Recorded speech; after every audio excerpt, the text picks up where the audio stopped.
Hello दोस्तों, कैसे हैं आप सभी। आई होप आप अच्छे होंगे। आपका स्वागत है हमारे इस चैनल ज्ञान का सागर में। तो दोस्तों, काफ़ी टाइम से क्लास नहीं आई थी क्योंकि तबीयत थोड़ा सही नहीं थी, क्योंकि दिल्ली में तो बहुत ज़्यादा गर्मी हुई है। ठीक है, तो इसलिए थोड़ा सा तबीयत सही नहीं थी। तो आज मैं क्लास लेके आया हूँ। जो हाल ही में लोकसभा के चुनाव हो गए हैं, उसमें से जो आने वाले एग्ज़ाम हैं उसमें करंट अफेयर्स आ सकते हैं, तो इसलिए मैंने क्लास लाई है। तो आप देख लीजिए, और 1-2 नंबर तो आपका इसमें से कन्फर्म है कि आएगा ही आएगा। ठीक है, तो स्टार्ट करते हैं क्लास को, क्योंकि बाद में वीडियो ज़्यादा लंबी हो जाती है। तो स्टार्ट करते हैं। लोकसभा चुनाव 2024 संसद, यानी कि जो संसद होता है उसके 3 अंग महत्वपूर्ण होते हैं। एक राज्यसभा हो गया, एक लोकसभा और एक राष्ट्रपति। ठीक है, राज्यसभा अनुच्छेद 80 में निहित है, और लोकसभा है जो वो है 81। राज्यसभा को उच्च सदन बोलते हैं और लोकसभा को निम्न सदन बोलते हैं। ये तो आप लोगों को पता ही होगा। ठीक है, और तो अनुच्छेद 81 लोकसभा का गठन व संचालन होता है। ठीक है, अधिकतम 552 सदस्य होते हैं इसमें। राज्यों से अधिकतम 530 सदस्य निर्वाचित होते हैं। केंद्र शासित प्रदेशों से 20 सदस्य और 2 एंग्लो इंडियन बने। ठीक है, वर्तमान में 104वें संविधान संशोधन अधिनियम 2019 द्वारा भारत का संसद और राज्य विधानसभाएं से एंग्लो इंडियन आरक्षित सीटों को समाप्त कर दिया गया है। ये आपको याद रखना है। ठीक है, अब ये जो 2 सीटें थी इनको समाप्त कर दिया गया है। कौन सी संविधान संशोधन? 104। ठीक है, नेक्स्ट हम देखते हैं वर्तमान में सदस्य जो चुने जाते हैं। ठीक है, वर्तमान में 524 सदस्य राज्यों से चुने जाते हैं। 19 सदस्य केंद्र शासित प्रदेश से चुने जाते हैं। टोटल हो गया आपके वर्तमान में कितने लोकसभा के सदस्य चुने जाते हैं? 543। ठीक है, 543 लोकसभा की सीटें हैं। ठीक है, सबसे अधिक इसमें है यूपी में। ठीक है, 80। ये आपको याद रखना है। ठीक है, आगे आएगा। लोकसभा में 5 सबसे बड़े राज्य जिसमें सीटों की संख्या सबसे अधिक है। ठीक है, तो पहला नंबर है इसमें उत्तर प्रदेश, जिसमें कि 80 सीटें हैं। ठीक है, नेक्स्ट है महाराष्ट्र, इसमें 48 सीटें हैं। और उसके बाद है पश्चिम बंगाल तीसरे नंबर पर, 42 सीटें हैं इसमें। नेक्स्ट है आपका बिहार, 40 सीटें हैं इसमें। और उसके बाद 5वें नंबर पर आता है तमिलनाडु, जिसमें कि 39 पोस्ट है, 39 सीटें हैं। ठीक है, नेक्स्ट है हमारा उत्तराखंड में 5 सीटें हैं लोकसभा की, जिसमें कि अल्मोड़ा सीट आरक्षित है एससी के लिए। और आपको पता ही होगा क्या बोलते हैं कि इस बार बीजेपी की 500 सीटें बीजेपी की आएगी। ठीक है, एनडीए उत्तराखंड में तो बीजेपी की आई है। ठीक है, और अभी जो सरकार बनी है वो एनडीए की बनी है। ठीक है, जो गठन हुआ है। ठीक है, नेक्स्ट हम देख लेते हैं केंद्र शासित प्रदेशों में लोकसभा की सीटों की संख्या। केंद्र शासित प्रदेश में एनसीटी दिल्ली में आपके 7 सीटें हैं। ठीक है, पुडुचेरी में है आपका 1, जम्मू एंड कश्मीर में आपका 5 सीटें हैं। अंडमान निकोबार में आपकी 1 सीट है। चंडीगढ़ में भी 1 सीट है। दादर नगर हवेली और दमन और दीव में 2 सीटें हैं। लद्दाख में भी 1 सीटें हैं और लक्षद्वीप में 1 सीट है। ठीक है, ये आपको याद रखना है। नेक्स्ट हम बढ़ते हैं लोकसभा चुनाव 2024। ये कौन सी लोकसभा के चुनाव थे? ये थे आपके 18वीं लोकसभा चुनाव। 70वीं लोकसभा का जो कार्यकाल समाप्त हुआ था वो हुआ था आपका 16 जून 2024 को था। ठीक है, इसका 18वीं लोकसभा चुनाव टोटल सीटों की संख्या कितनी थी? 543 थी। सामान्य वर्ग में सीटों की संख्या आपकी लोकसभा में 412 सीटें थी। ठीक है,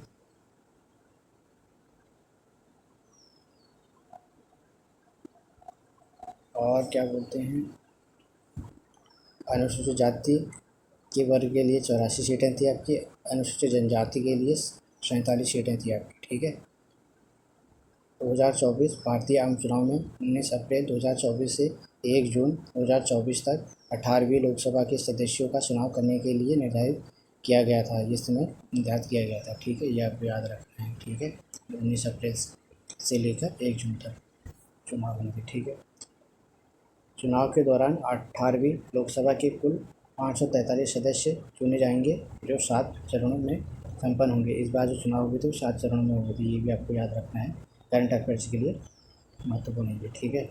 और जो इसके नतीजे आए थे वो आए थे आपके 4 जून 2024 को घोषित किए गए थे, ठीक है। ये भी आपको याद रखना है। नेक्स्ट है, यह देश के इतिहास में अब तक का सबसे बड़ा चुनाव होगा जो 2019 के भारतीय आम चुनाव को पीछे छोड़ देगा, और यह 44 दिन तक चला, ठीक है। ये आपको याद रखना है, कितने दिन तक चला? 44 दिन तक, ठीक है। 2024 के लोकसभा चुनाव में 1.4 अरब जनसंख्या में से 968 मिलियन 90.8 करोड़ लोग वोट देने के योग्य थे, जो कुल जनसंख्या का लगभग 70% है, ठीक है। नेक्स्ट हम देख लेंगे, इनमें से 64% 64.2 करोड़ 2 करोड़ मतदाताओं ने भाग लिया, ठीक है। जिनमें से 31.2 करोड़ यानी कि 312 मिलियन महिलाएं थी, ठीक है। ये आपको याद रखना है, यह महिलाओं की सबसे अधिक भागीदारी वाला चुनाव रहा है, ठीक है। ये आपको याद रखना है, सबसे ज़्यादा इसमें महिलाओं की भागीदारी रही इस बार में, ठीक है। 10 साल बाद देश में किसी दल को बहुमत नहीं मिला है, ये भी आपको याद रखना है, किसी भी दल को पूर्ण बहुमत नहीं मिला है, ये भी आपको याद रखना है, ठीक है। एनडीए को बहुमत मिल गया है, लेकिन भाजपा बहुमत से चूक गई है, ठीक है। ये भी आपको याद रखना है, यानी कि अभी जो गठबंधन वाली सरकार चली है, ठीक है। गठबंधन दो ही है, एक एनडीए है और एक इंडिया गठबंधन, ठीक है, जो नया बना है, ठीक है। बीजेपी एक बार फिर से देश की सबसे बड़ी पार्टी बनी है, ठीक है। इसने 240 सीटें, जिसको 240 सीटें मिली हैं, वही दूसरी सबसे बड़ी पार्टी है आपकी कांग्रेस ने हाथ मारा है, जिसमें 99 सीटें मिली हैं उसको, ठीक है, 99, ठीक है। उत्तर प्रदेश में समाजवादी पार्टी सबसे बड़ी पार्टी बनी है, उसे 37 सीटों पर जीत मिली है, और ये बीजेपी को 33 सीटों पर ही सिमट गई, और कांग्रेस ने 6 सीटें जीती हैं, ठीक है। ये आपको याद रखना है। बहुमत प्राप्त करने के लिए किसी भी पार्टी को 272 सीटों पर विजयी होना आवश्यक है, ठीक है। बहुमत अगर आपको लेना है तो 272 आपके पास सीट होनी चाहिए, ठीक है। अदर 17 सीटें जीती, यानी कि अदर में जो लोग बने हुए हैं वो हैं आपके 17 सीटें हैं, ठीक है। इस बार एनडीए को पूर्ण बहुमत मिला है 292, वहीं इंडिया गठबंधन को 234 सीटें मिली हैं, ठीक है। एनडीए का पूर्ण नाम है आपका नेशनल डेमोक्रेटिक अलायंस फाउंडेड, ठीक है। इसकी स्थापना हुई थी आपकी 1998 में बीजेपी और उसके सहयोगी दल, ठीक है। ये आपको याद रखना है।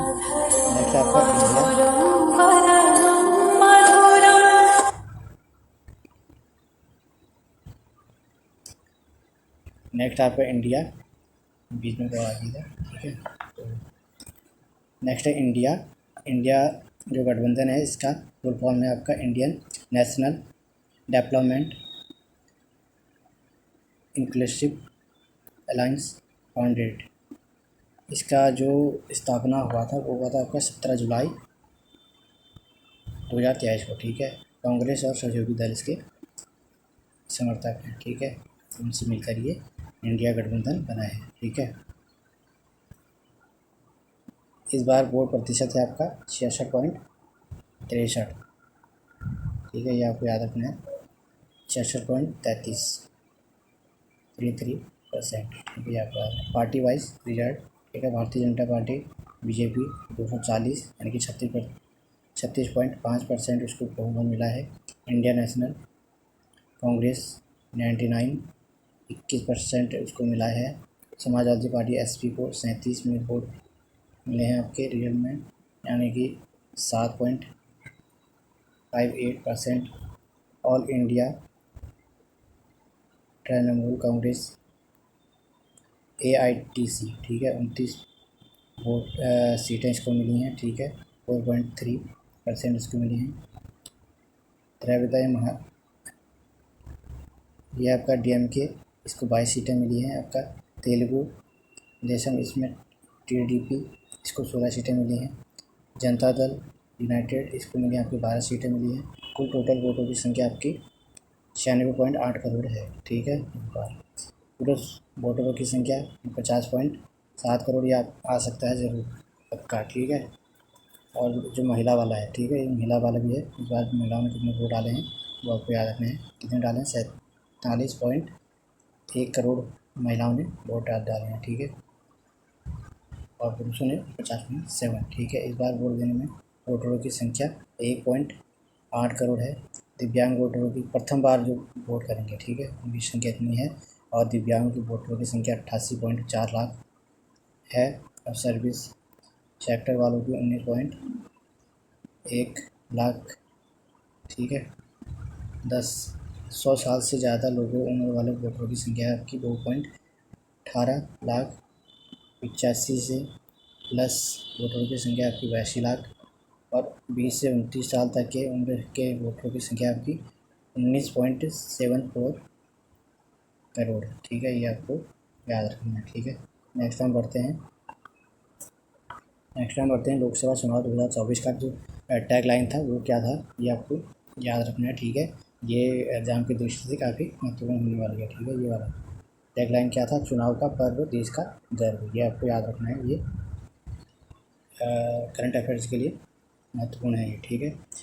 निर्वाचन आयोग, ठीक है, मुख्य निर्वाचन आयुक्त, चीफ सिलेक्शन कमिश्नर कौन थे आपके? ये थे आपके राजीव कुमार जी, ठीक है। ये आपको याद रखना है।